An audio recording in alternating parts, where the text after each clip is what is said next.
हरे कृष्णा, राधे राधे, हरि बोल। यहाँ योगेश कृष्ण और यहाँ पर धनुधर अर्जुन के वही ऐश्वर्य, विजय, अलौकिक शक्ति तथा नीति के निश्चय रूप से रहती है, ऐसे मेरा मत है। भगवत गीता का शुरू आरंभ धृतराष्ट्र की जिज्ञासा हुआ। वह भीष, दोस्त तथा कर्ण जैसे महारथियों की सहायता से अपने पुत्र की विजय प्राप्ति आवश्यकता था। उसे आशा थी कि विजय उसके पक्ष में होगा, लेकिन युद्ध क्षेत्र में दृश्य का वर्णन करने के बाद संजय राजा ने कहा, अपने अपने विजय के बाद सोच रहे थे कि लेकिन मेरे मत में यह कृष्ण तथा अर्जुन उपस्थित वही संपूर्ण श्री होगा। उसने प्रत्यक्ष पुष्टि की दृष्टा को अपने पक्ष के विजय आशा के नहीं रखनी चाहिए।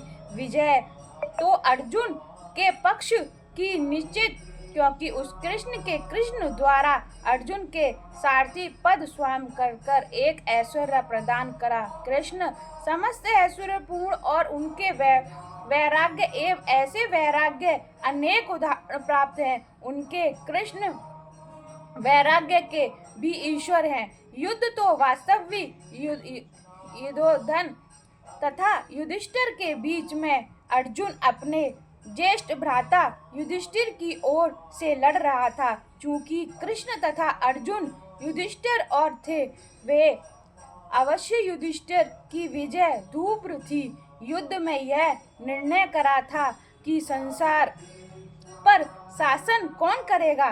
संजय ने अभिवारणी में सत्ता युद्ध के हाथ में चली जाएगी, सत्ता उनके हाथ में चली जाएगी। यहाँ इनकी भविष्यवाणी हुई। इसी युद्ध में विजय प्राप्त करने के बाद युधिष्ठिर उत्तम स्मृति लाभ करने का, क्योंकि केवल पुण्य तथा पवित्र थे, वह अपितु अनेक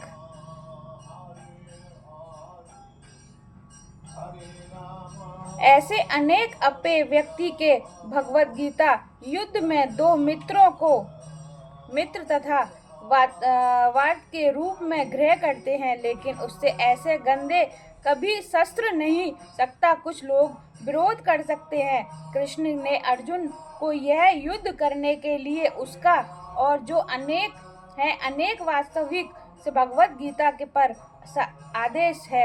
यह नीति विजय आदेश 9वें अध्याय के 34वें श्लोक में मन्य मद भगवत मनुष्य कृष्ण भक्त बनाना चाहिए। सारे धर्म सारे कृष्ण शरणागति सर्वधान परिजन मान के शरण ब्रज। भगवत गीता के आदेश धर्म नीति पर विजय है। अनेक सारी विधि भले शुद्ध करते हैं, वह नीति के तथा धर्म सारे वचन कृष्ण के शरण ग्रह करो, कृष्ण को आत्म समर्पण करो। यह 8वें अध्याय का मत है। हरे कृष्णा, राधे राधे।